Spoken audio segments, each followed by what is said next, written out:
Good morning, everyone, and welcome to docket number 250803. We're here for a technical meeting in this year's NRES program review. My name is Chairman Marissa Gillette, and I'm joined today by Vice Chairman David Arconti. We have an agenda in front of us today, including a few presentations and an opportunity for public comment before we conclude. Hopefully it looks like around lunchtime. So I want to welcome everyone to this year's program review dockets. As a couple of general reminders, please, we will open it up to public comment before we conclude today. We do generally try to reserve time for questions for authority staff. If there is extra time in the agenda, we will allow for questions from others, but generally ask that folks use the public comments portion to raise any comments they'd like the commissioners to consider during the docket. We have a court reporter with us today. With the first time that you speak, please make sure that you are identifiable by name and affiliation for clarity of the record. Please refrain from using the chat function. That is not part of the official record.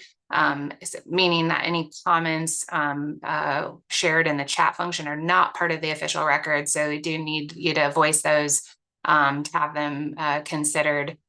I think that should be enough to get us started here. So we'll welcome the joint presentation team from Eversource and the United Illuminating Company to the virtual stage first. And turn the floor over to them for their presentation, please. Thank you. Good morning. I appreciate the opportunity to present today. My name is Aaron Dabauskis. I am the Operations Manager for Renewable Programs at Eversource. I'm joined by my Director, Brian Rice, as well as Katarina Miller and John King from United Illuminating. Well, actually, I apologize, who is running the slides? Is that you folks?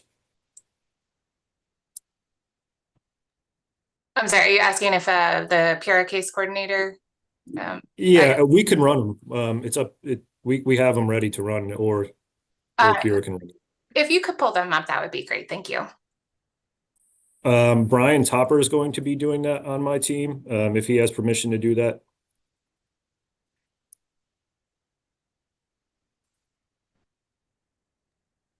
He should be able to. Brian, can you please pull that up?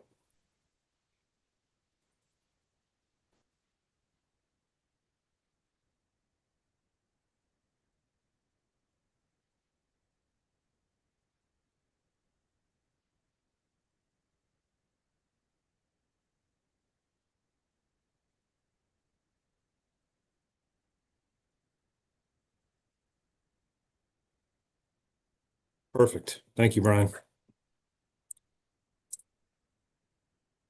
Okay, let me start again.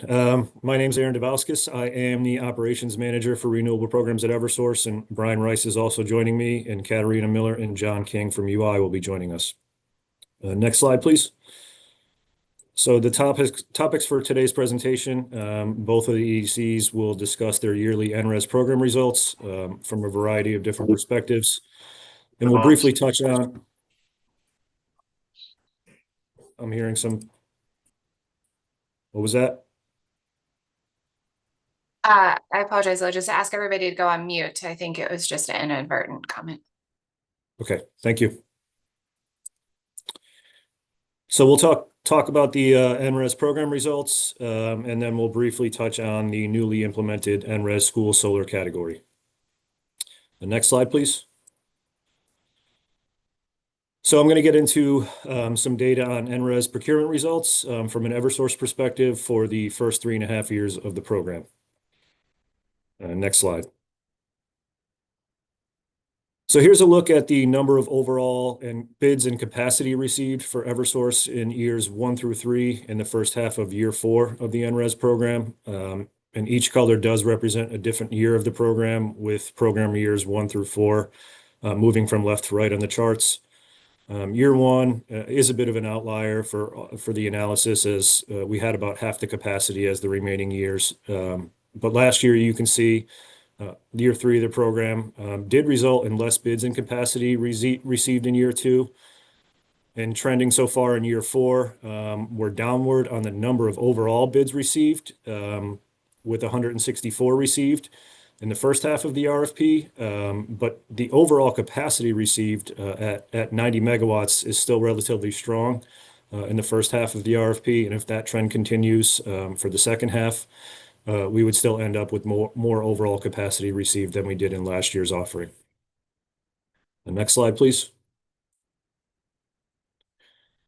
So here's a look at the capacities that we received in bids against the capacities that we had available for each size category. The available capacities that you're seeing on the slides are the approved baseline capacities only, and they don't include any reallocations from terminations and the like. The blue color is the available capacity that we had to award, while the green color is the capacity that we received. So let's first take a look at the small and medium zero categories, and actually we'll start with the medium category, which is on the right. Medium has historically been oversubscribed so far in every year of the program, and that story was the same for February in this year's year four offering. We had over 21 megawatts received and only 15 megawatts to allocate. And just take a look at the chart on the left, the small category. Historically, the small category has always been significantly oversubscribed, even with the idea of removing the small zero capacity cap having been floated over the years due to the high level of interest. Well, and what was a bit of a surprise in the first half of this year's RFP, year four, was the first time the category was undersubscribed for Eversource. We had a bit more than 14 megawatts to allocate, but we received only just above 13 megawatts in capacity. And that's the first RFP where we awarded tariff agreements for every eligible small zero emission bid. Next slide, please. So on to the large zero and low emission categories. As with some of the other categories, large zero has always been oversubscribed significantly for all years of the program for Eversource. In the first 3 years of the program, we received more than double the capacity we had to allocate, and that trend has continued in the first half of year four with a little bit more than 37 megawatts against the 18 that we had to award. And low has also historically been oversubscribed, not to the degree of some of the other categories. And this year's February RFP was a little bit different, though, where we saw 18 megawatts submitted for just under 5 megawatts of capacity. And just to note, all of the bids selected in this year's low category were solar technology. Next slide. So now we'll move on to a look at how the different bid preferences for Eversource and the NRES program have broken out year over year. I'll first show some visuals of preference breakdowns in each category, and then I'll follow up with a chart that shows a little bit more granularity with percentage values in each size tier. So just for reference, in all of the charts on the next few slides, the blue line represents the number of selected bids in each year. Red represents the number of selected bids with the distressed municipality bid preference. Yellow is selected bids with brownfield or landfill preference, and green is the solar carport or solar canopy preference. And on this first slide, we have the medium zero bid preference breakdown. As with all the other competitive categories, the most popular preference in every year has been the distressed municipality preference. In last year's RFP, more than half of the 31 selected bids in the medium category qualified for the distressed municipality preference discount, while so far in this year's offering, that number is slightly less than half. And we did select a couple of brownfield landfill projects this year, and actually we saw a large upswing in the selection of carport projects in this year's February RFP in the medium category. Next slide, please. So on to the large zero emission category. Again, I think the main takeaway here is that this category is dominated by the distressed municipality bid preference.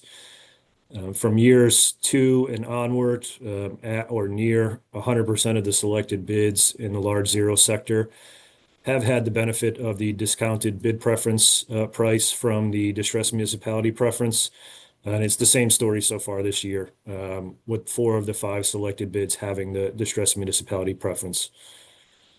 In this year's February RFP, we did see the first carport preference selected in the large category.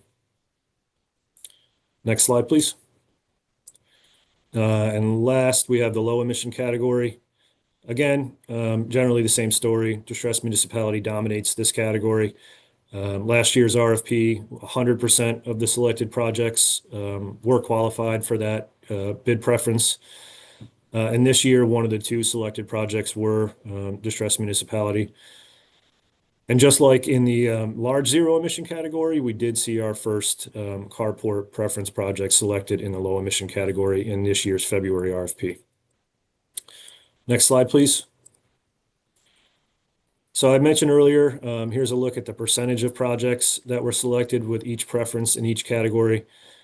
From left to right, you have medium, large, and low in the corresponding program years and preferences underneath. So you can see by looking at the data that there's really just sparse participation for brownfield, landfill type projects, as well as carport canopy projects, even with the slight upswing we saw this year. And again, as I mentioned several times already, I think the message is that distressed municipality preference is the most prevalent. The line with the percentage of selected projects with the distressed municipality preference is pretty telling. You can see medium for both years 2 and 3, 58% of the projects selected were distressed municipality, with a slight drop off to 40% in year 4, this year's February offering. Large had 82% of the preferences as distressed municipality in year 2, all the way up to 100% in year 3, and a slight drop to 80% this year's in year 4 February. And low emission, 100% last year were distressed municipality, and so far 50% this year.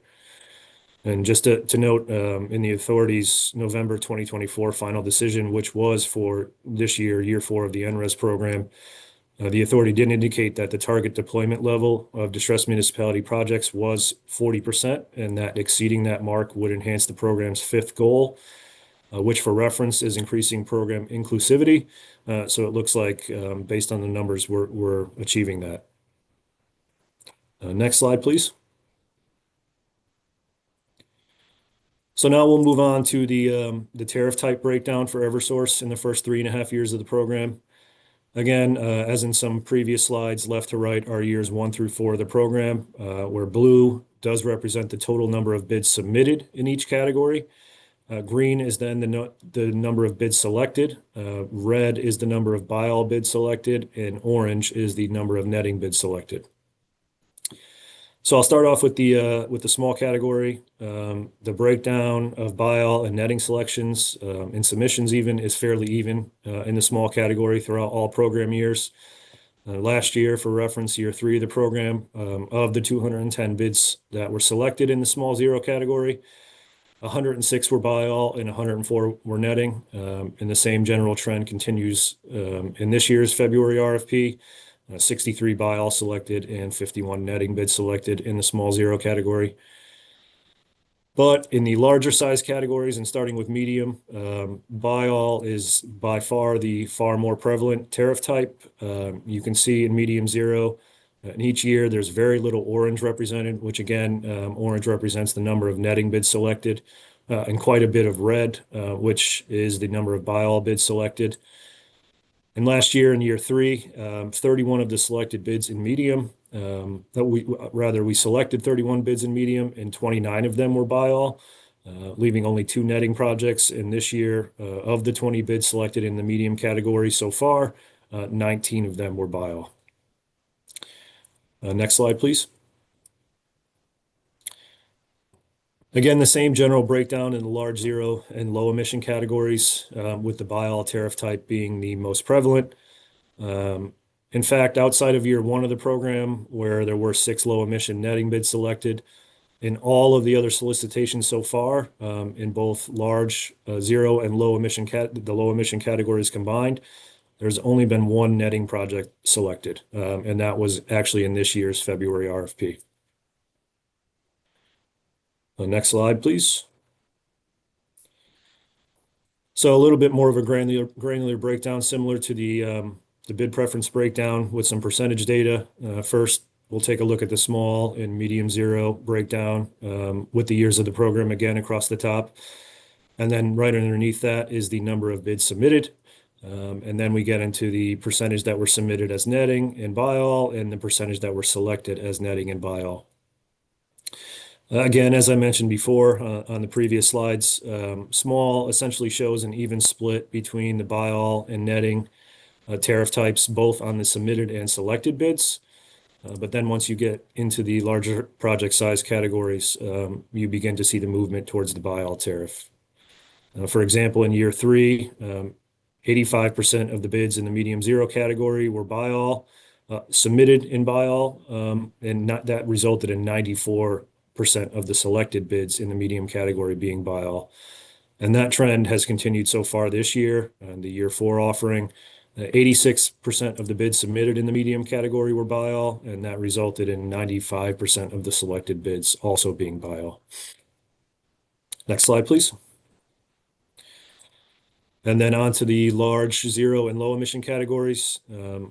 Large zero almost has no netting bids submitted. 0% of the bids submitted in large zero last year were netting, and only 11% of the bids submitted this year in large zero were netting.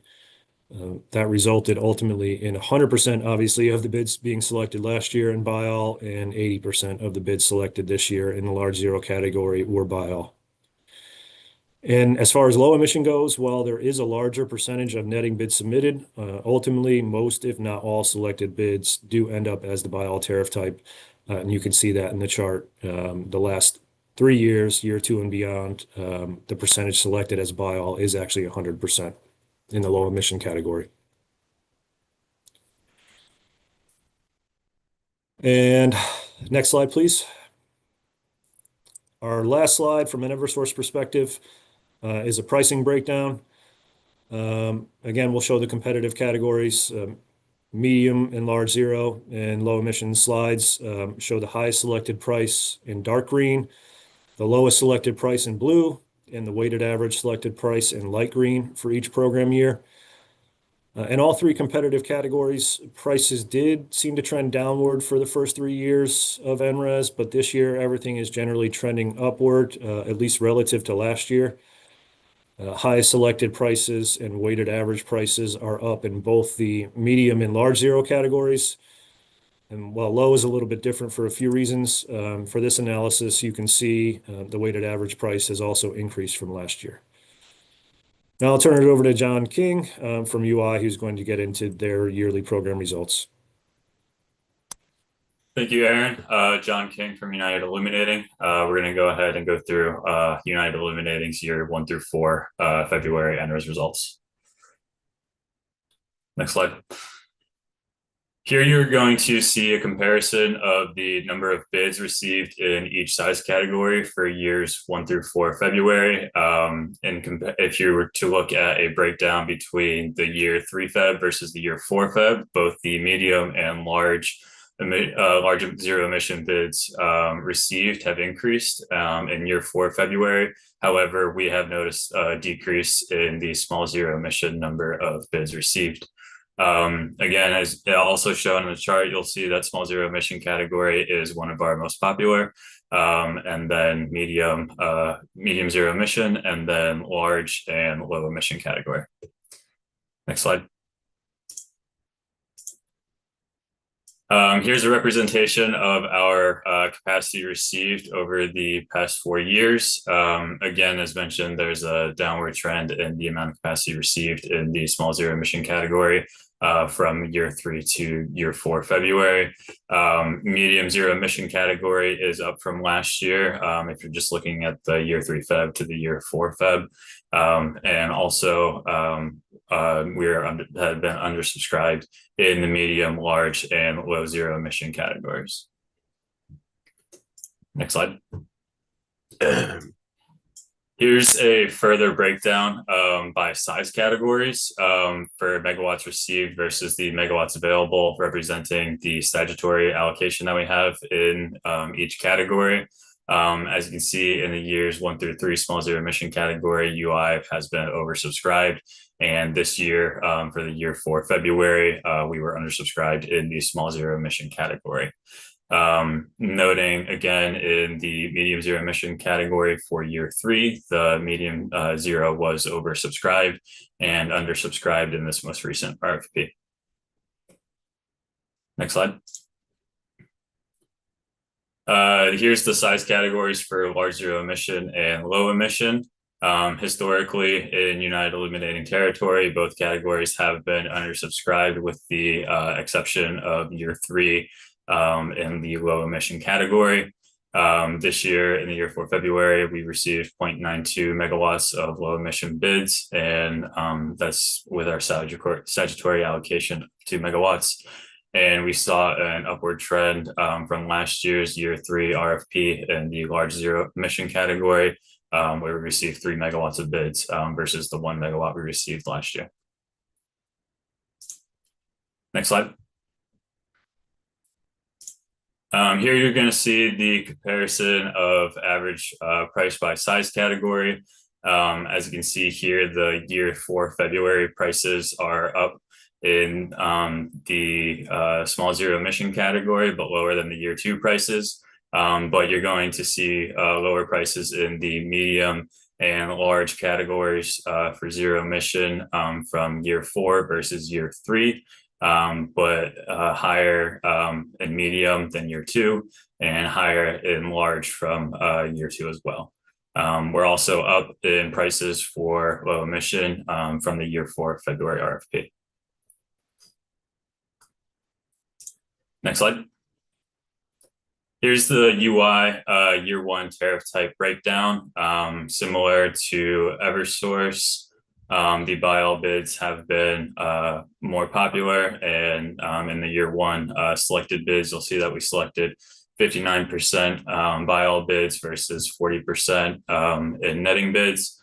There was a pretty even split between medium and large, and then the low and the large emission bids, we saw 2 large buy alls and 6 medium buy alls, and then it was a very even split in year 1. And then moving on to year 2, you'll see again here that the buy all bid tariff type has been most popular. And on the right side, you'll see our selected bids, and we saw 19 small bids as buy all, 15 medium, 3 large, and 0 low versus the 15 netting, 4 medium, and 1 netting large bid. Next slide.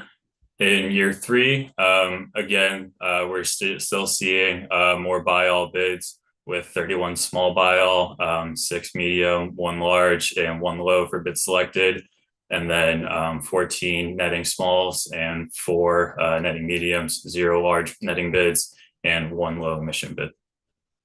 And the buy all tariff type took over 67% during the year 3 tariff type breakdown. Next slide. Over in year 4, it is closer again with it's closer with netting and buy all bids. We saw 19 buy all small bids and 10 netting small bids. And then in the larger categories, we saw more medium bids and 2 netting small bids. And then we saw 1 netting low emission bid get selected. And here's the years 1 through 4 February comparison. Of bids submitted, 59% were buy all and 40% were netting. And on the right, you'll see of bids selected, 65% were buy all and 35% of bids selected were netting. Here's a chart showing the bid preferences used in the year 1 RFP. As you can see, the distressed municipality bid preference was the largest bid preference used. The next one used in year 1 was the brownfield bid preference. Next slide. In year 2, bid preferences again, the distressed municipality bid preference had 7.9% of the bid preferences used, and then the next following was the solar carport canopy bid preference. In year three, there's a little bit more diverse bid preferences used in the program for United Illuminating, 6 distressed municipalities, 1 landfill, and 7 solar carport canopies. Again, or in this year, actually, we saw that solar carport canopy had the larger bid preference used in year 3 of the program. And in year 4, February, again, distressed municipality bid preference did take ownership of the most prevalent bid preference, followed by the solar carport canopy bid preference. And I will pass back to Aaron at Eversource.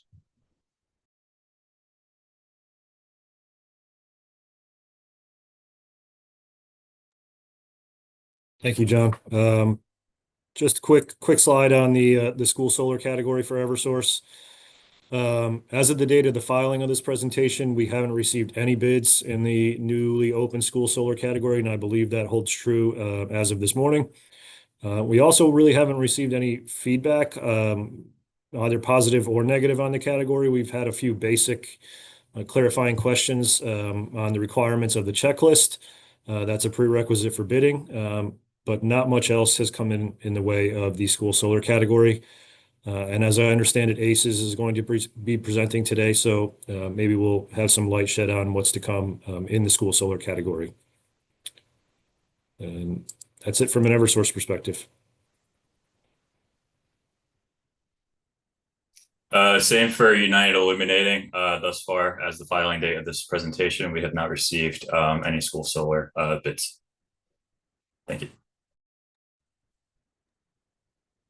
If you could just move to the last slide, please.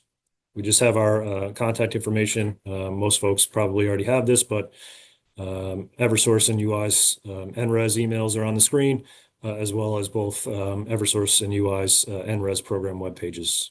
And that concludes the presentation from the EDCs. Appreciate the opportunity to present this morning. Thank you. Thank you. Appreciate the presentation. So we're going to open it up to questions from authority staff. So I believe our Molly Charles has questions first, please. Yeah, thank you, Chair. And thanks to both EDCs for the presentation this morning. My first question is on the small zero emission category. So I'm just wondering if the EDCs have any explanations for why that category was undersubscribed for the first time this solicitation. Yeah, it's a bit tough to answer from an EDC perspective. There's a lot of contention over the selection process in the previous years. It could be some bidder fatigue. A lot of times in the previous years, as I mentioned, we had a lot of bids that weren't selected. Just from the competitive standpoint, and a random selection process may have caused some bidder fatigue. There also could have been a bit more difficulty in marketing the projects with generally lower supply rates for netting projects. And it could also be that smaller size projects just don't work anymore at the small zero price points without being able to take advantage of scale. I think that's probably what we can offer. I think that the rest of the story has to probably be told by the industry. Yeah, thank you. I don't know if UI has anything they want to offer. Yeah, anything else to add there? Anything from a UI perspective? I have nothing to add. Okay. So you haven't gotten any feedback from developers that maybe for example, the lottery selection process makes people less likely to submit bids or anything like that? We haven't necessarily specifically. That's an assumption, but no, nothing specific. And we were just as surprised as folks probably on this presentation that we were undersubscribed. And we certainly expect to be oversubscribed in the small category, and we have been historically, and just a little bit surprising. Okay, thank you. So my next question is on the low emission category. So in that category, do you have data offhand on what share of selected projects were zero emission projects versus low emission projects? Historically or this year? This year. This year for Eversource, 100% were zero emission. I don't know about UI. Different for UI, our low emission projects selected were fuel cell, and the bids that we received in low emission category were all fuel cell. Okay, thank you. And then, yeah, my next question is on canopies. So, did any of the solar canopy projects selected in this year's February solicitation, did those bid above the price cap since that was allowed this year for the first time?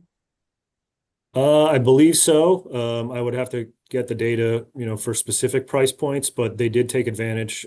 There were some projects that took advantage of being able to bid above the cap, with the addition of the preference, bringing them down below the cap. I do believe the answer is yes. Okay, and do you have any other explanations for why there might have been more solar canopy bids submitted this year?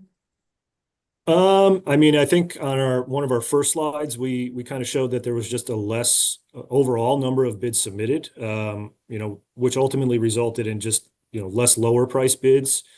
I think one of our final slides, we showed that, the weighted average price of all of our bids, in the competitive categories anyway, went up relative to last year. So I think it's just a function of price, and less and fewer overall low price bids, allowing the carports to kind of be more prevalent. Okay, thank you. And I think, yeah, Eversource had more solar canopy bids, but does UI have anything to add to that?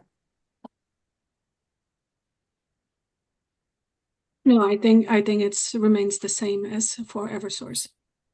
Okay, thank you. My next question, if you wouldn't mind pulling up the slides again, it was just on the chart on slide 30. I wanted to clarify a few things. This is for UI's bid preference chart. So just to clarify, is this saying that 11.63% of all bids submitted had the distressed municipality bid preference? And is that submitted or selected?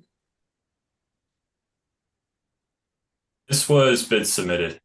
Bid submitted, and does that include the total, so also small zero emission bids? No, this does not include small zero emission category, as they do not have bid preference opportunity. Okay, so this is just total competitive bids submitted. Yes. Okay. Okay, and then just one last question on the school solar category. So I'm wondering if the EDCs have any sort of information available on their websites regarding the school solar category besides what's in the program manuals. We do. There's a section, I don't want to speak for UI, but Eversource has a section of the NRES webpage that's dedicated to the school solar category. Okay, thank you. And UI too? We do have a section that is dedicated to school solar that provides link to the checklist and other documentation. Okay, thank you. That is all my questions on this presentation, so I appreciate the responses. Thank you. So Christopher Arpin from PRS staff, I have a few questions, please. Thank you, Madam Chair, and I'd like to thank the EDCs for their presentation and time today. So my first question, could you please turn to slide 6?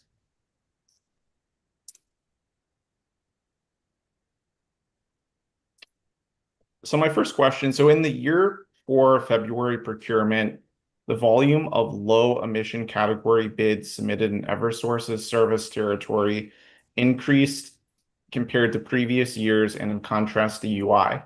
Could the EDCs please explain the drivers behind this divergence? I'm not sure that I can. That's largely a bidder behavior question. It could be such that folks were finally realizing they could take advantage of zero emission projects in the low emission category. Last year, just off the top of my head, I don't believe we had any bids in the low emission category in the first half of the year. And then it was largely dominated by zero emission projects in the second half of the year. And I think that's what we saw again this year. We did have a couple of fuel cell bids that weren't priced well enough to be selected, but the category was, at least for Eversource, dominated by zero emission projects. And that's what we ended up seeing. Okay, thank you for that response. Does UI have anything that they would like to add to that? No, I would agree with the statement from Mr. DeBascus that we don't really have an insight why other bidders decide to bid in certain category. What is the driver behind that? Okay, thank you. Now I'd like to turn to slide 15, please. So this question is for Eversource. So the average weighted bid prices in the medium, large, and low categories increased in February compared to year 3.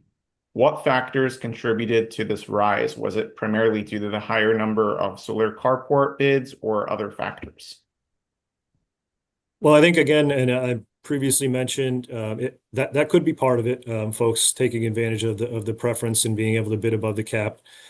But we also just received, in general, just a lower number of bids. We had, I think, in the first slide, it was like 160 bids, which is less than half, significantly less than half of what we received the previous 2 years with the same amount of capacity. So ultimately, with just the less number of bids and just higher price bids, the weighted average prices are going to go up, just naturally. Okay, thank you for that response. Now I'd like to turn to slide 21, please. So this is a similar question to what I asked to Eversource, but this is for UI. So the average weighted bid prices in the small and low categories rose in February compared to year 3. What factors does UI attribute this increase to? For the small category, the increase, or for any other categories, it's similar to contributor as to Eversource, but also we have for the netting projects or for bid preferences that creates the price increase. So for to follow up on that, so for the small categories specifically, I know that there's no bid preferences there. So was it due to a difference in the share of netting versus buy-all, or was it due to other factors? It's a difference between the share of netting versus buy-all. Although in previous years there was more bids received, the differences between bids received in this RFP versus the previous RFPs is there was more netting bids in that share. Okay, thank you for that response. Now my final question, could you please turn to slide 31?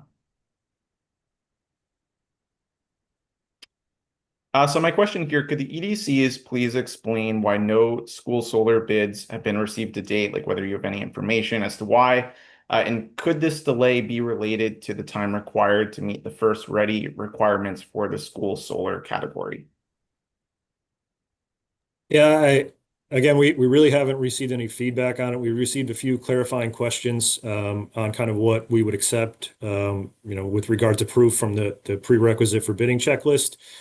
I would imagine that's a barrier for some folks. During the vetting process, we did have some folks on either side of the fence, whether they were in favor of, sort of the checklist and projects that were, quote unquote, shovel ready versus projects that were less vetted.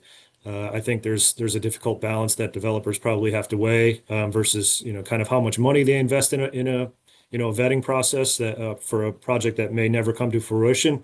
I think that question could be better answered by the solar industry, but my assumption would be, upfront costs could be prohibiting, with the requirements that are in place.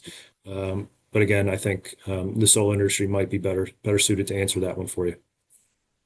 Okay, thank you for that response. Does UI have any additional insights they'd like to add to Eversource's response? I would agree with the statement again from Eversource, and it could be combination of structural, administrative, or financial barriers. Again, those are just assumptions. We did not receive any feedback, but could be also because it requires multi-layered procurement procedures, approvals from the boards or from municipal authorities. So it could be different aspects that are actually affecting the process. But we did have, as we have mentioned earlier, we did have some inquiries, and we have provided some feedback regarding some questions for school solar, but we have not received any bid as of yet. Okay, thank you for, would someone like to add something? Yeah, I was going to jump in. Brian Rice for Eversource has been quiet so far. I just want to highlight the timing aspect that is probably worth considering with respect to the program rules around the school category. The school category was, of course, just launched this year, and the decision was made to include more prerequisites to have a first ready project. So, just, naturally you'd expect there are probably fewer projects like in the queue that met those criteria as of February when the program just launched, but I wouldn't necessarily assume that that would be the case going forward. If the rules remain unchanged, there is a possibility that you have developers and communities begin to plan projects based on the current criteria and eventually be in a position to bid those into future RFPs. So I think that's just an important consideration to keep in mind. Thank you for that response, Mr. Rice. And those are all my questions. So I'd like to thank the EDCs again for their time and presentation today. And I turn it back to you, Madam Chair. Thank you so much. I want to add my thanks to the EDCs, and we will excuse you from the hot seat and move on. I just have Oh, one question. I'm so sorry, Commissioner. Yep. It's okay. So if you were to take away the distress municipality preference on the carport and canopy bids, I don't know if you can share this information or not, but how far above the price cap would those bids be if that preference were a factor? I'm not sure I understand. So in the NRES program, projects are only eligible for one bid preference. You mentioned two in the same question. Okay, I thought I heard earlier, maybe I misheard, that the carport canopy projects were above the price cap, came in above price cap per the new rules, but that given the distressed municipality brought them below. Maybe I misheard that. No, so just for clarifying, Okay.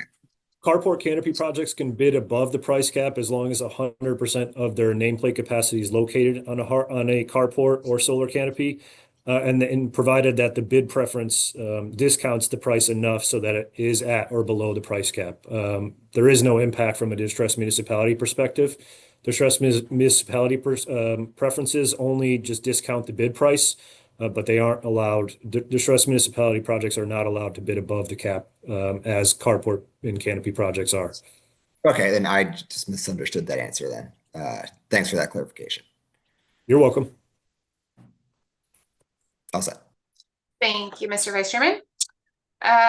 So now we can excuse the EDC teams, and we will transition to the presentation from Mr. Sharkey, the ACES Up Collaborative, please.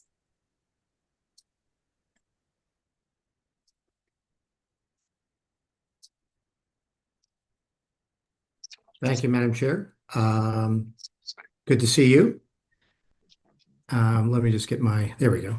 Just needed to get my technology in line. Good to see Commissioner Arconti as well. Thank you for giving me the opportunity to present some information about what we're experiencing in focusing on the school solar program. I do have a presentation deck that is available. If that could be brought up, we can start with that. But what I do want to indicate is that just as background, the work that we're doing is on the school solar initiative is primarily through ACES and the ACES Up program. Last fall, we presented to Pura an explanation of what's happening now with the ACES Up program. ACES was the first school district. It's a regional education service center, or RESC, of which there are 6 in the state. The ACES catchment area is roughly the Greater New Haven, Greater Waterbury geography. But the other RESCs in the state include CREC in the Greater Hartford area, Learn in the southeast corner of the state, EastCon in the upper northeast corner, CES, which is down in the Fairfield County area, and Ed Advance, which is in the Litchfield County area. And one of the things that is an advantage of RESCs in general is that they were designed, created in the 70s to respond to special education requirements from the federal government, with the concept that developing special ed requirements could better be done on a regional basis on behalf of multiple school districts than having each individual school district design on their own. And since that time, the RESCs have really expanded their breadth and scope of services that they provided to their individual school districts.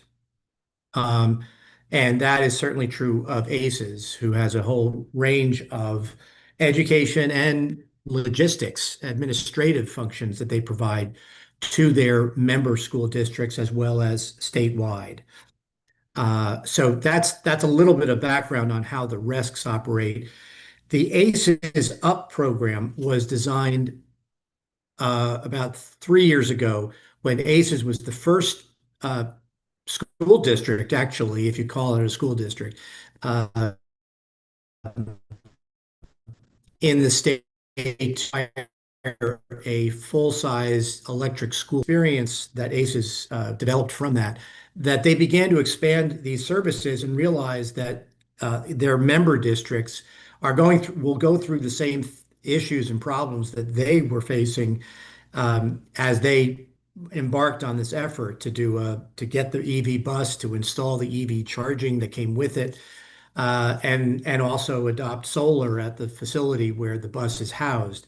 All of those things led ACES to believe that they should offer up a consortium of services that they could take their experience in-house and then offer it up to their member school districts and school districts statewide. Because it's complicated. This is difficult stuff, renewable energy, sustainability. Most school districts want to do it, but it's difficult for them to get their heads around it while they're doing other important things. So the ACES program is designed to offer that opportunity for school districts to use the ACES experience and allow ACES to handle everything on a turnkey basis. So if I could have the next slide. I don't need to repeat this, but obviously you know what the mandates were from the General Assembly and Public Act 24-151 about the school solar initiative to be added to what ultimately turned out to be added to the NRES program. So next slide. So this is again just repeating what the ACES Up consortium is all about and what its statutory basis is. As it's mentioning here, it's a public purchasing consortium that is expressly allowed through the general statutes, section 148B, which says that any RESC that develops this type of consortium can offer those services out to other school districts and municipalities without the need for those districts and municipalities to have to go through their own separate procurement process. It's equivalent to school districts being able to share their purchasing process and relay that on to other school districts, so that every school district doesn't have to go through their own RFP process and purchasing requirements in order to take advantage of different services. The same is true now with this RESC Public Purchasing Consortium. ACES Up falls into that category. And under ACES Up, we're not only doing solar and battery storage and EV charging, but we're offering experience with fuel cells, CHP, efficiency, and also indoor air quality, all in an effort to help school districts navigate a lot of these sustainability areas without the need for having to do separate RFPs on their own. And the services are, in most cases, no out-of-pocket expense to the district. We've designed it so that it's, in addition to not having to do purchasing and RFPs for every service that they're interested in, they also don't have to go through the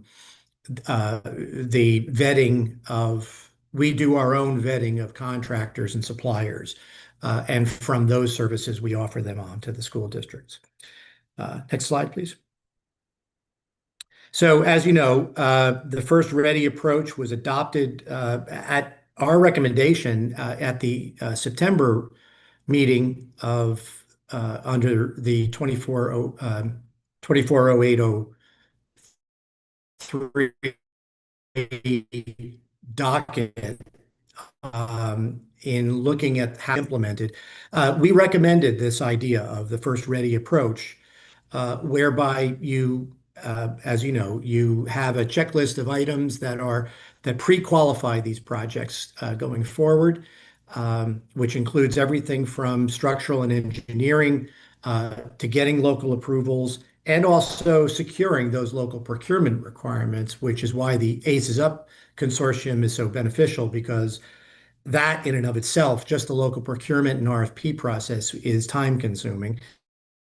And of course, the benefits to the districts and also to developers is that all of the unknowns of bidding into the normal NRES and the delays associated with submissions, awaiting recommendations, approvals or lack of approvals. There's no disappointment if your project is not picked. And that all leads to fewer stranded projects if you approach it this way. In other words, all of the work is being done at the front end before you even bid, so that the projects are as close to shovel ready as possible by the time you submit in. It's an approach that I think has challenges, which I know other developers as well as the EDCs can comment on. But this is a way of, I think, perhaps approaching not just the school solar, but perhaps NRES projects going forward as well. So we're going to hopefully get some experience from this as we go forward. Next slide, please. So what I wanted to provide to the authority today is just what our experience has been since the February launch of the school solar program. ACES has produced a marketing effort, which has now included adding a salesperson actually on board to actually is dedicated to doing emailing and follow-up calling with school districts around the state. They've been doing ACES has been doing direct mail as well, and has upgraded its own website to help provide some background information. Plus, we've also partnered with the other RESCs in the state, so that the ACES Up program has been founded by ACES, but we are establishing memoranda of understanding with the other RESCs around the state to have them help us with the marketing to their own individual districts. And that is turning out to be a very positive collaborative effort to help get the word out from a marketing standpoint. Next slide. The next few slides are just an example of the information that we're trying to get out to school districts through ACES Up, explaining the purchasing consortium aspect of what ACES Up is about. Next slide. And we specifically emphasize, obviously, ACES Up is offering a whole range of services in the renewable energy and sustainability realm. But we've been obviously focusing in particular on the school solar and storage program with explanations of what it is, how it was created, what it's about. Next slide. Some guidance on how districts and superintendents and facilities directors might evaluate their own facilities. We're recognizing that rooftops need to be relatively new if it's going to be successfully submitted into the school solar program, because we need to have an engineering analysis as part of our checklist. So don't focus on anything that is over any rooftop that is over a certain age, because it won't be eligible and therefore not eligible for school solar. Ground mounts obviously is another option. Canopies, we're suggest a lot of districts are interested in canopies, but as you know, the costs associated with those canopies, even with the additional incentives, it can be prohibitive. So it needs really to be of a certain size to justify the cost. And also, we're trying to guide districts around the notion of getting town and community support for the idea of doing these projects so that that's not going to be a stumbling block as well as we try to complete the checklist and submit for school solar. Next slide. So that was the marketing, just a sample of the marketing work that we're doing with school districts statewide. What I wanted to also share with the commissioners is just that we've also worked through some of the logistical issues that are associated with qualifying projects for school solar and doing and meeting the checklist requirements that we help to offer input on. So one of them is a memorandum of understanding. What we found is that what really helps streamline a lot of this work is if we have in writing a document that says to the town, keeping in mind that it's one thing to suggest a solar project on the roof of a school, but the school usually does not control the building. Usually the building is controlled by the municipality.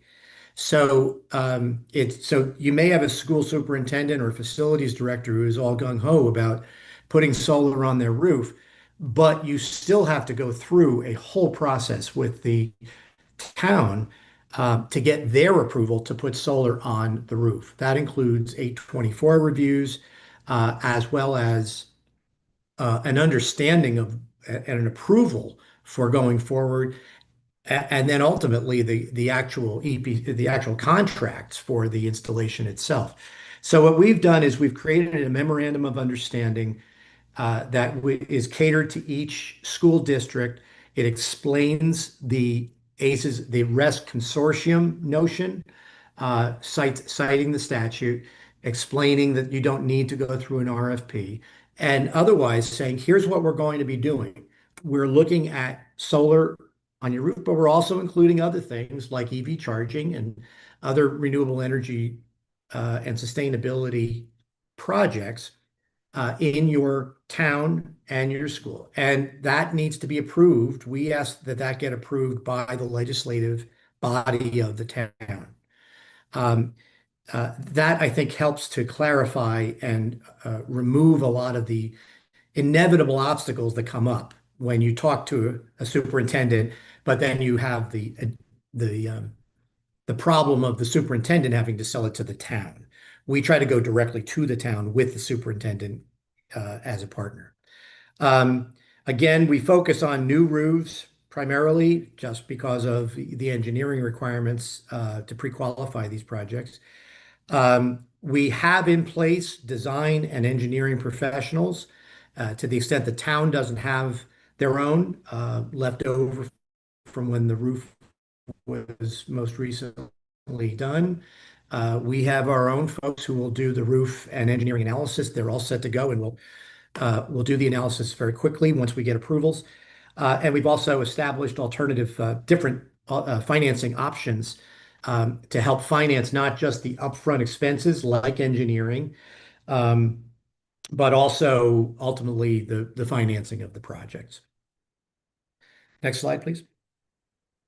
So the results of what we've done thus far is we now have four, at the time I did this, we had 4 MOUs that are at or near execution, that are either in front of the legislative body of the town or with a couple of the organizations. We're doing projects at RESC's, the facilities themselves. So their board of governors is reviewing and approving the MOUs.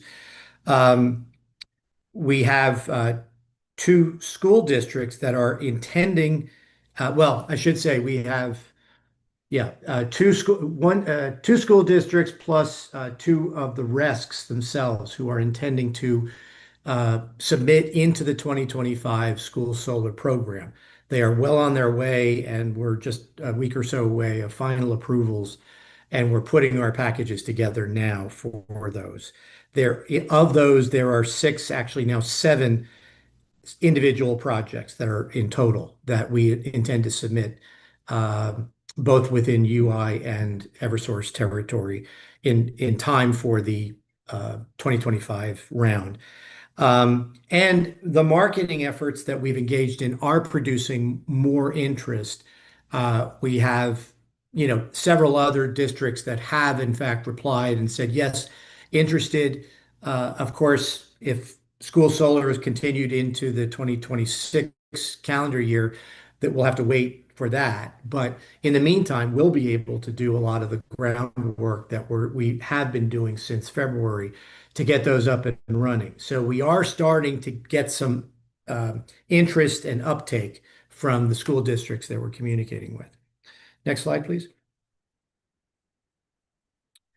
So our recommendations at this stage and reporting in on this is obviously we recommend that you maintain this incentive and this set aside per what I think the legislature is looking for you to do. I don't think anyone assumed that we would be doing it one and done in 2025, that we would be continuing on. But to the extent that that needs to be articulated specifically, we would really recommend that you do that. And in part because, as I've indicated, there is effort, there is interest that is developing, but this will allow school districts and municipalities more of an opportunity to understand the projects, let the marketing efforts that we've engaged in take root. And also, it will allow us to consider what the more recent changes to federal incentives, including investment tax credits, what impacts that's going to have to the financing of these projects going forward. We're now going to be kind of upset. We're okay through 2025, as you know, but there will be some variations on the theme starting in 26. It'll give us an opportunity to navigate what those impacts might be. And the other recommendation is just with regard to the checklist. There was a reference to this from the EDCs. The RFP requirements are extensive if you are starting from scratch. And I do think it's difficult for a developer to engage a municipality and encourage them to be part of this program or this set aside, but then subject themselves to an RFP that may or may not lead to their being selected unless there's a bid waiver of some kind. This is an advantage that the ACES Up program does have over other developers, to be frank. But and it might be that the RFP requirement, which, as I recall, in participating in the development of that checklist last fall, that was sort of a last minute add to the items on the checklist. That was not, as I recall, it was not suggested early on that the applicant needed to prove RFPs had been issued and that the resulting project or the project is the result of an RFP that had already been issued. That is delaying things. I mean, that would delay and frankly deter, I think, some school districts from engaging in this because it takes time. The other issues about getting local approvals also take time. The MOUs that we're producing take with and executing with the school districts and towns, taking us 2, 3, 4 months to get those in place so that we can then proceed. So I would just suggest that with regard to the RFP requirements that we might want to clarify that. I don't know if we want to eliminate it entirely, but not make it quite so onerous. So that's the extent of my presentation today, but I'm happy to answer any questions. Thank you so much. I think we do have a couple of questions from authority staff at a minimum, so I'll turn it first to Molly Charles, please. Thank you, Chairman, and thanks to Mr. Sharkey for the presentation. So my first question is, do you know how many megawatts are represented by those 7 potential projects that you mentioned that are submitting? Yes, that should be about, let's see, 1, 2. It should be somewhere in the range of 3, all in. We're doing, yeah, it should be somewhere in the range of 3 to 4 megawatts total. Okay, thank you. And are any of those projects or any other interested school districts, are they planning to install storage along with the solar? Not currently. That has not been an option. I will tell you separately that under ACES Up, we are doing other projects that we had launched before school solar became an option as a set aside that does incorporate. We're not actually even doing it through NRES. We're doing it through a private market approach that does incorporate storage, micro storage into those projects. So, but of those that I'm identifying now, no, those look like they'll be straight solar projects. Okay, thank you. And then just a couple questions on the marketing. So would you be able to share how many schools have been contacted, and then of those, how many have responded and how many have sort of moved beyond that initial communication stage? Sure, I just got an update on that this morning. We're initially doing our outreach kind of in collaboration with those other RESCs that we talked about. So all in, we've reached at least with at least 1 or 2 email contacts, over 100 districts around the state thus far. We've not the Ed Advance in Litchfield County and the CREC region in the greater Hartford area, we've not collaborated with yet. So the other 4 RESCs are primarily where we focused thus far. So yeah, altogether there are about 100, and of those, we've had about less than 10 that have affirmatively responded to say yes, we'd be interested. Let's find out more. So that's kind of in that 5 to 10 range, 5%, 10% range, immediate response. Yeah, that's kind of what we expected we'd get. Thank you, that's helpful. And then I know you mentioned that you're sort of restricting to new roofs only. Would you be able to discuss any other barriers that might prevent schools from successfully installing storage or solar and storage? Whether they could do solar and storage together. Well, I think it's an education effort, right?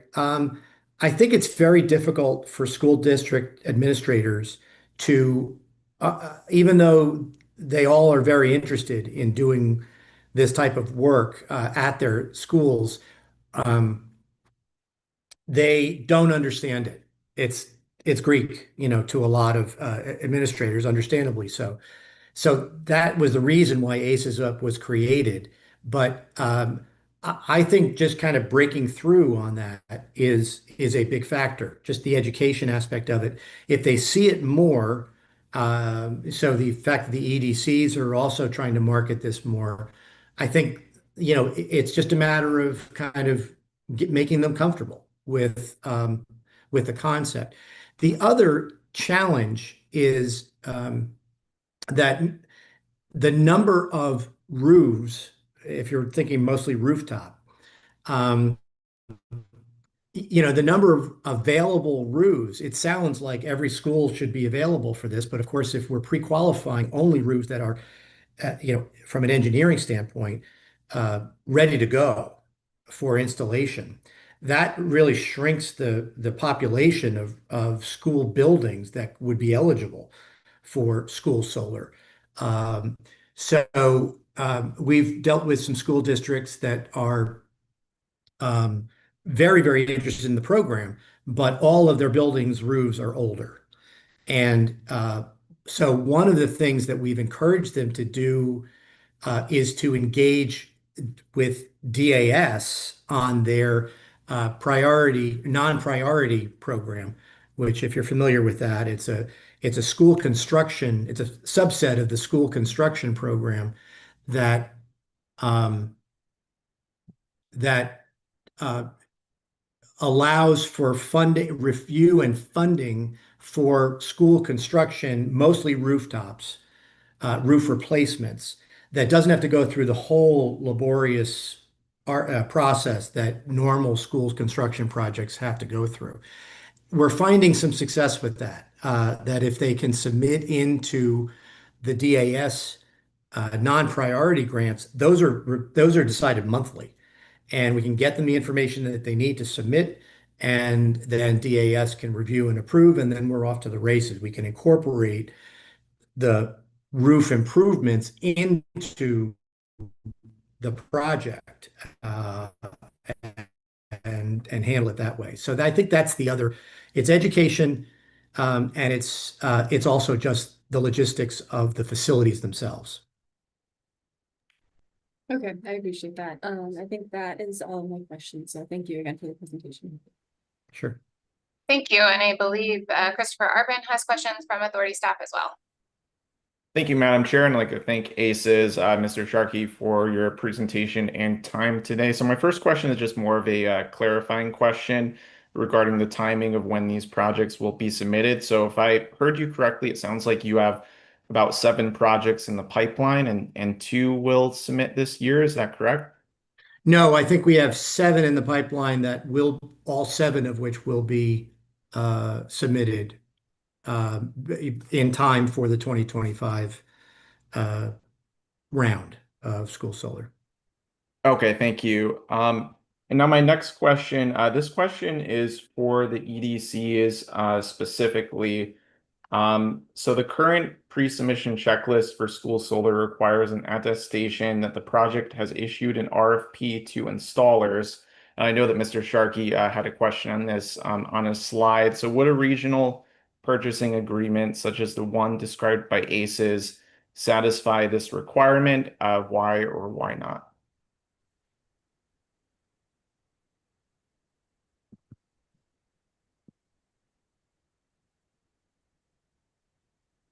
Sorry, I was just trying to get myself back unmuted.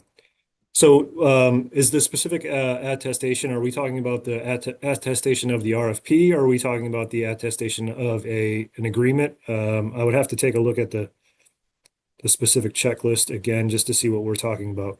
But if you have any Yeah, insight into that. that's the pre-submission checklist. I believe it includes a specific line item that says it requires an attestation that an RFP has been issued. So I was wondering whether the regional purchasing agreement described by ACES would fulfill that pre-submission checklist requirement. Yeah, so I think we've actually responded to this question from Mr. Sharkey via email already, and I believe Yes. we answered that we would likely accept that. Having not seen anything like that before, or even had any bids into the program, I think obviously there would be a vetting process, and we may have additional questions for Mr. Sharkey if he were be the one submitting the bid. But I believe we did answer via email correspondence already that would likely be acceptable from our perspective. Okay, thank you. Does UI have anything that they would like to add to that, or is it a pretty similar answer to Eversource? Very similar to Eversource. I agree. Okay, thank you. Now my final question. This is just an open question to any developers on the call. I see that the Green Bank and Con SSA members are on the call. So I was wondering if any other developers could speak to their experience with the school solar category so far, including whether it aligns with the experience described by ACES in their presentation today.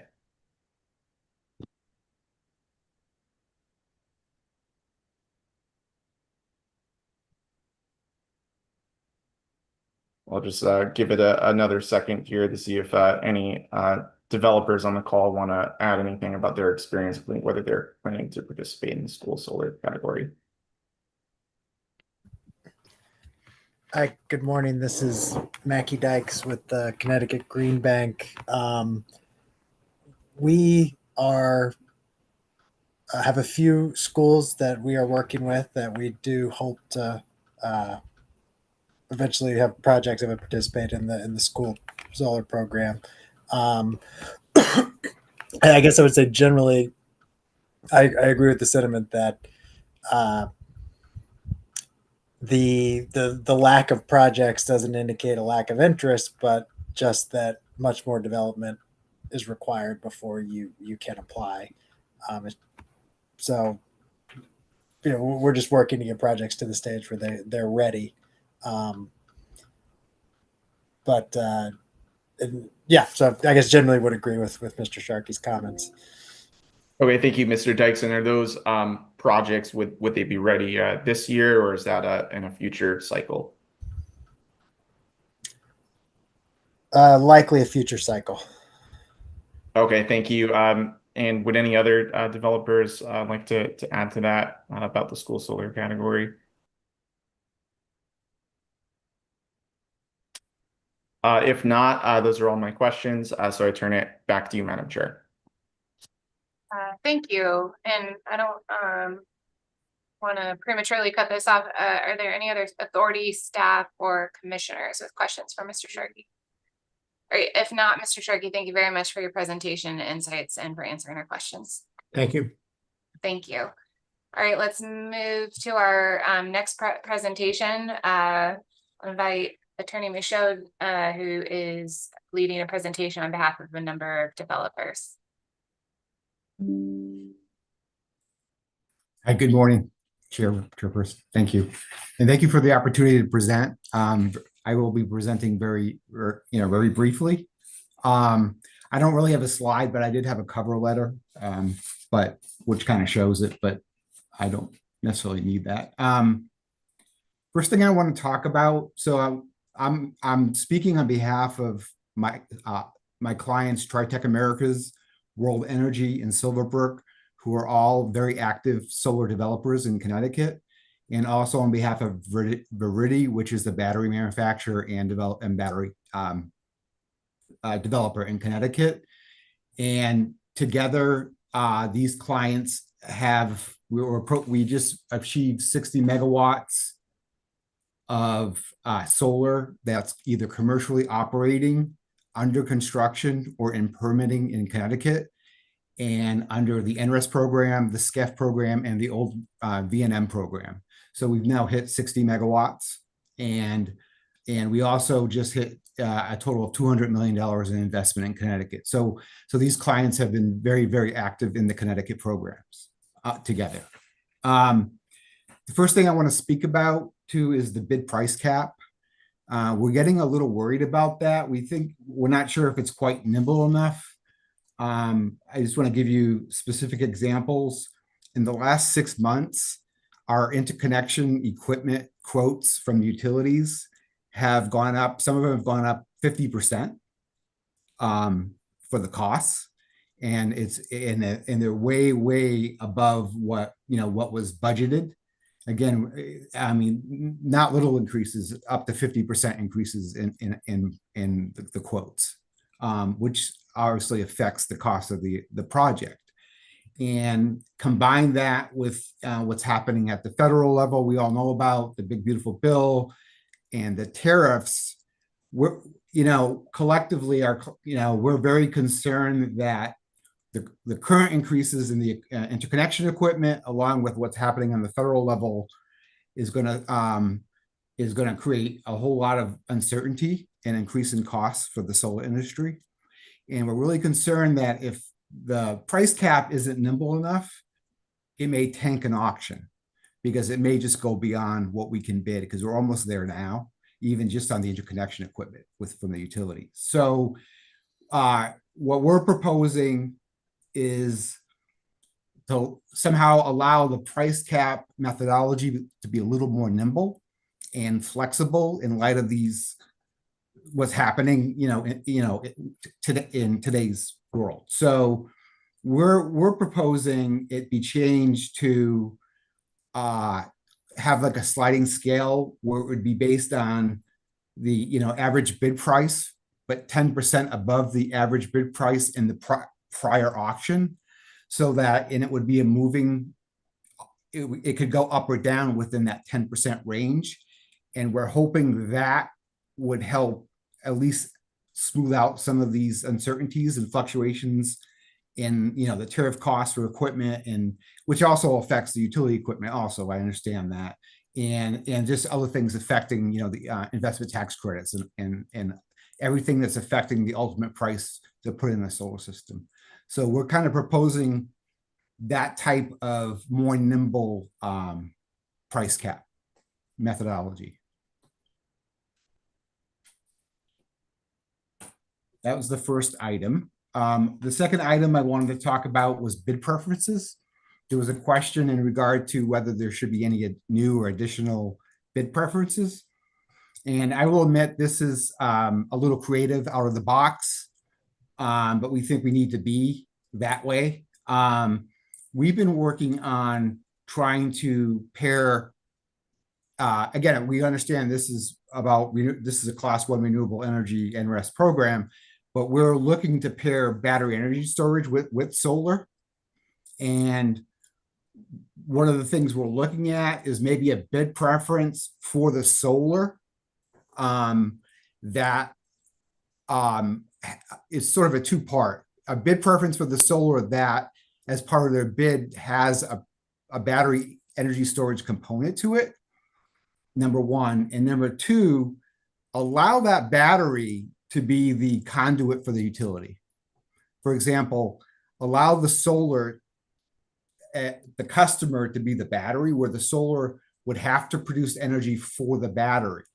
And then the battery would be the conduit to the grid. And so it's kind of indirectly part of it, but it's still going to the grid, to the utilities. But it would, there's a lot of public benefits. We think allowing that would achieve 4 of the 5 program objectives. It would allow, these solar systems that we're putting in anyway. We have 70 megawatts in our pipeline in Connecticut. And they're all, we've done all the work on that. We have site control. We've been doing IAs on them. Our question is, why not, instead of having intermittent solar at those sites that we've already done all that work and expense to have, why not allow that solar to turn into 24/7 systems? And that would have a lot of, again, public benefit, ratepayer benefits, program objective benefits, because it would help reduce local system peaks. It would, we know it would reduce the need for the local substation upgrades the more we do that. And it would, and overall, would increase local grid resiliency. So that's, we're kind of proposing, we understand it's kind of creative, but that type of sort of change to the program, and allow a bid preference to allow that to occur. The batteries have their own business plan on how they would be profitable, and it could be paired with the solar.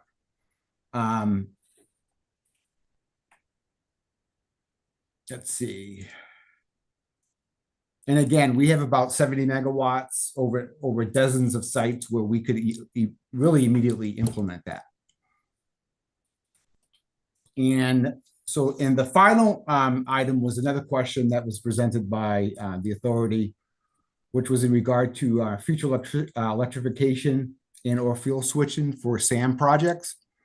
I will say that almost 100% of our 60 megawatts that we have in Connecticut are all medium and large SAM projects, almost 100%. So we're very familiar with how SAM projects work.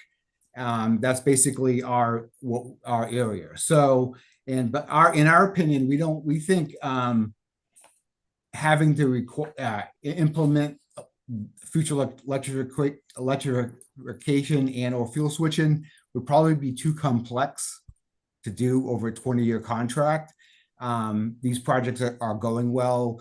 As you know, under the program, we're allowed to take the top 5 years of history anyway. So they're pretty flexible on, there's kind of a buffer built in anyway on how we're allowed to match the usage to the production of the system. So we just don't think that that's needed, and it'd probably be way too complex to implement. And Madam Chair, that completes my comments. Thank you, sir. And if you're available for questions, I think authority staff might have a few. So I'll open it first to Molly Charles. And thank you for the presentation. Just one quick follow-up question on the suggestion for a storage bid preference. Yes. So to clarify, you're suggesting that the bid preference would be for the solar. Yes. The storage would still be eligible to participate in the ESS program, or would it be some other arrangement? Yeah, we would hope to be eligible to still participate in other programs, RFPs, but we've been working on this business model, and we think through arbitrage, other methods, we're hoping to actually be able to make it work just through the preference and being able to allow and again, it's a little out of the box, but allowing the battery to be the customer of the solar and let that be the conduit to the grid. So that model we're looking at, and it seems to be penciling, and that's why, again, it's a little. And again, we think it's a waste. We have so many sites where we have intermittent solar, and you do all the work to get it sited. We can make them all available for battery too, and actually basically be a force multiplier for the grid, make them run 24/7. So that's our thoughts. Thank you. I think that's my only question at this time. So thank you again. Thank you, Mr. Arpin. Thank you, Madam Chair. Yeah, I just have one question. So I know that you spoke, Mr. Mashad, to the increases in interconnection costs in relation to the price cap. Yes. So my question regarding those cost increases, is it primarily driven by saturation of hosting capacity, or are areas with ample hosting capacity also experiencing rising interconnection costs? I would say it's not related to capacity constraints. It's 100% related to, and the utilities can speak to this, I'm sure, but what they're telling us, it's related to the cost they have in procuring this equipment that they're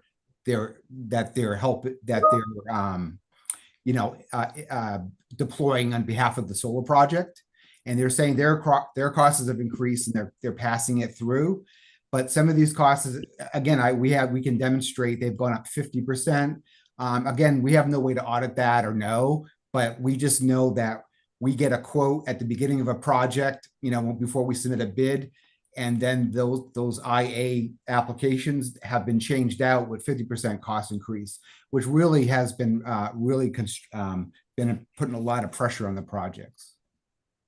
Okay, thank you, Mr. Mashad. Now I have a follow-up question for the EDCs on that. I was wondering if the EDCs could please speak to any drivers in increases in interconnection costs. And I know that this issue is being evaluated in other dockets as well, but since it came up here, I'm wondering if the EDCs could please speak to that specifically.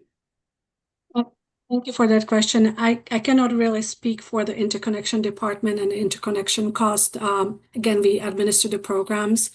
However, there are some parts of the electric grid that are already operating near capacity, so there could be cost associated with which triggers network upgrades. But again, this would be a question that would be more appropriate for the interconnection department than the NRES team to be answered.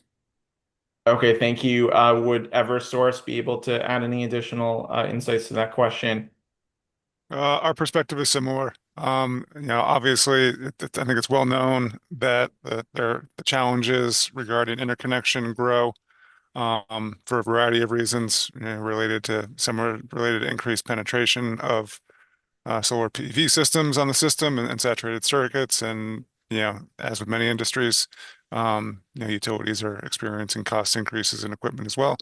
The interconnection process is also highly structured and fairly complex. So I think I would really encourage if you're wanted to kind of get more insight on this issue, to really provide the opportunity for interconnection experts from the EDCs to review actual scenarios and report on those. Thank you for that response, and those are all my questions. So I thank everyone for their time and presentations today, and I turn it back to you, Madam Chair. Thank you. Any other questions from authority staff or commissioners? Nope. All right. Thank you so much for your comments and answering our questions. Thank you. Thank you, Chair. All right. I would like to open it up to the next agenda item this morning, which is the public comments portion of our presentation, or of our agenda, excuse me. So if there is anyone who would like to make comments on the subject of today's technical meeting, we will open up the floor for that now. I invite you to locate the raise hand function under the reactions tab at the bottom of the screen. If that's not working for you, please take yourself off mute and I will give you the floor.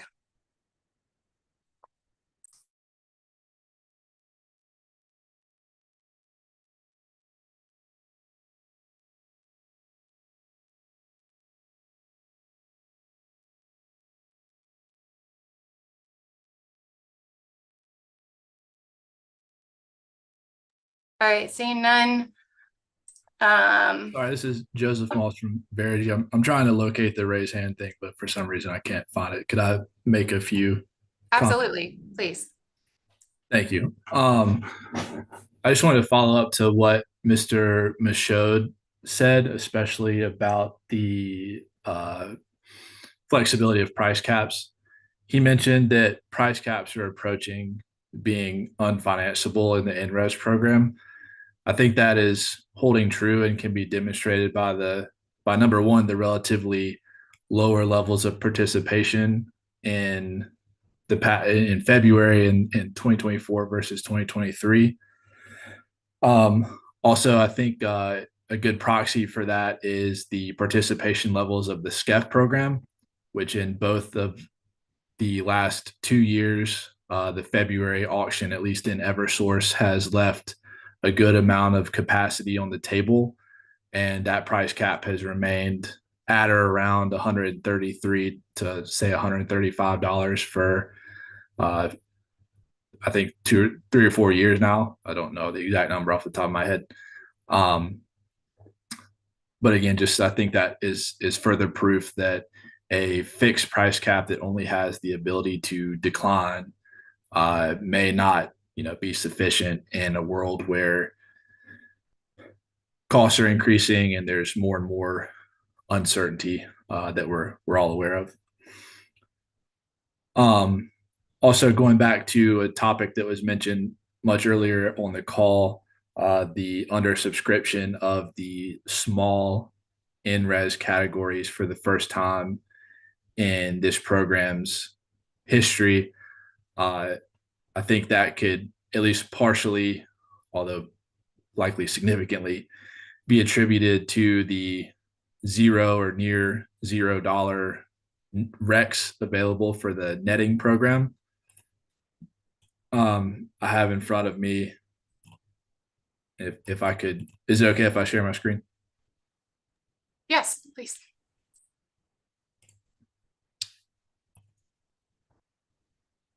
I have in front of me the RFPs from the first 4 years of the NRES program. So I'm sure everyone recalls, the netting value for all projects in year one was $95, which is about the value of the legacy small ZREC. In year two, that dropped, for example, probably the most common rate class would be Eversource rate 30. That dropped to $52 or thereabouts, depending on rate class. Year three, that stayed at about $51. And that, as a reminder, that was after the authority decided to just actually to intervene and reduce REC prices by approximately 2.5% or so.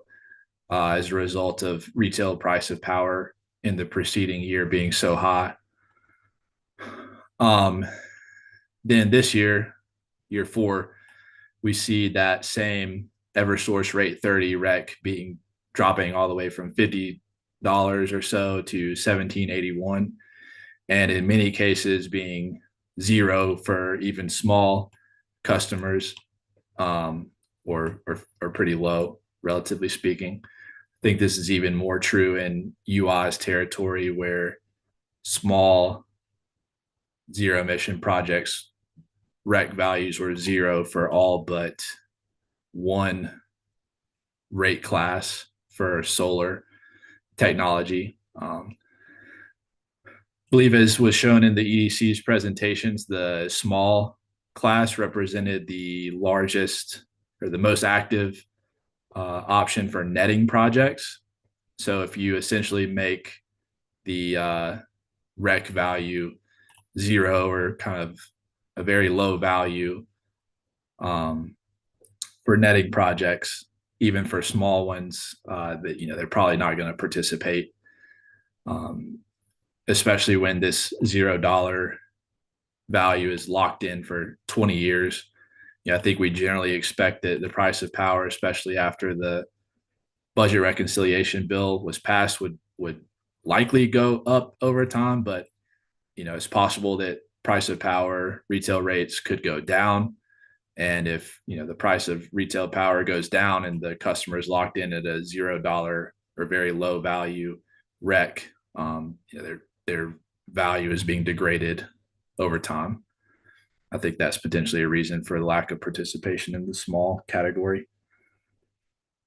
And the last thing I'll say, I think another question that came up earlier was why zero emission projects were participating in the low emission category or something along those lines. And I think the answer to that is relatively straightforward, and that's just that the price cap for low emission has generally been higher than the price cap for large zero emission projects, at least for the past 2 years or so. So projects are likely trying to take advantage of that higher price cap. Last thing I'll say, and this is going back to what Mr. Michaud said, is as it has probably been mentioned several times in various NRES and SCEF program reviews, the increasing of a price cap does not necessarily mean that projects will be awarded at that cap level. In fact, I think historically, in the competitive categories at least, the vast majority of awarded bid projects are far, far below the price cap, which is indicating that it's not the price cap that's keeping prices in check. It's just competitive forces in the reverse auction. So even increasing the price cap doesn't necessarily guarantee that awarded bid prices are going to increase by a corresponding amount. I just wanted to mention that and make sure that it was understood that increasing the price cap doesn't guarantee increased bid prices, but does allow for does at least give developers the room to adjust bid prices to reflect market realities that may or may not have been taken into account when these rules were originally developed. That's all for me. Thank you for your time. Thank you. I appreciate those comments. I see Kevin Costello, please. Hello, Kevin Costello from CTEC. Just wanted to have a quick comment or feedback. I missed the first go around when we were talking about the low to zero participation in the school solar bid category.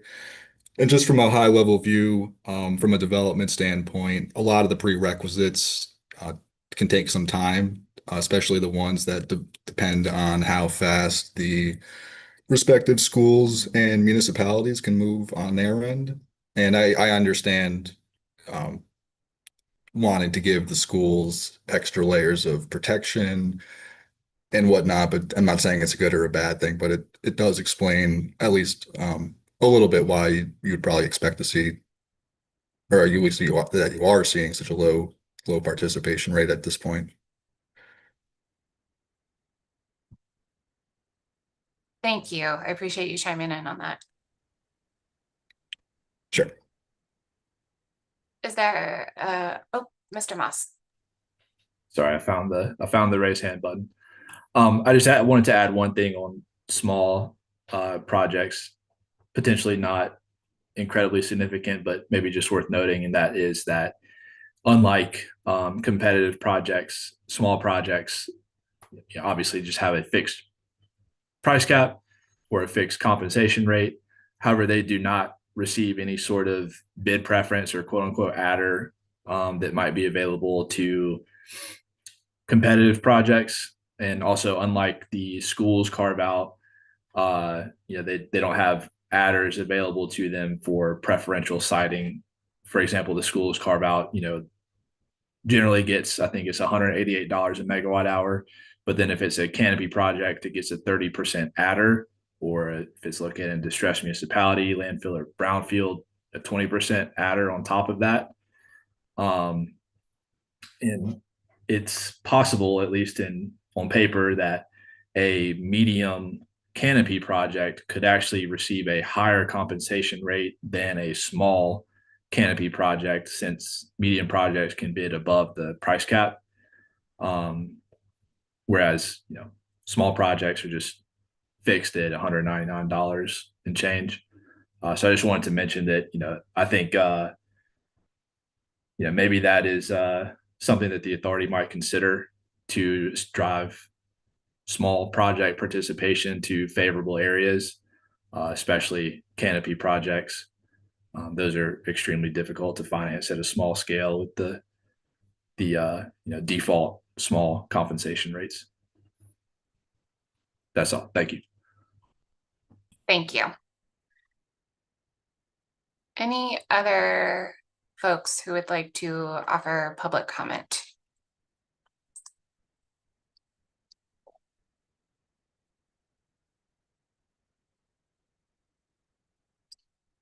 All right, Robert Keene? Yes, am I coming through okay? Yes, I can hear you. I'm a power engineer focused on the cost and affordability of the solar programs. And I'm surprised that with all the focus on affordability these days, that there isn't more discussion of the costs of the solar programs, and in particular, the costs that may be shifted to the non-solar customers.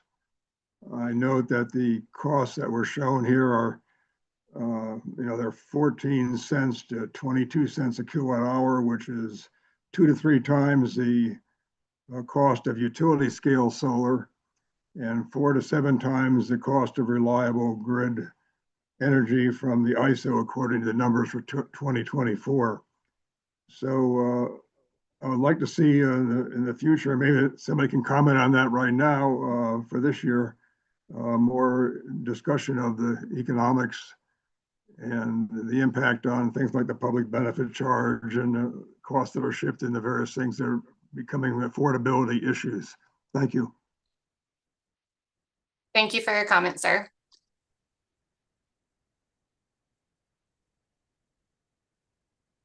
I'm not seeing any other individuals who want to register public comment during this portion.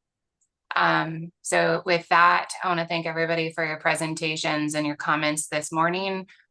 We will adjourn. This is the outset of this docket. As folks know, today was just the first technical meeting in the matter. We have another technical meeting set in this docket for September 27th, tentatively.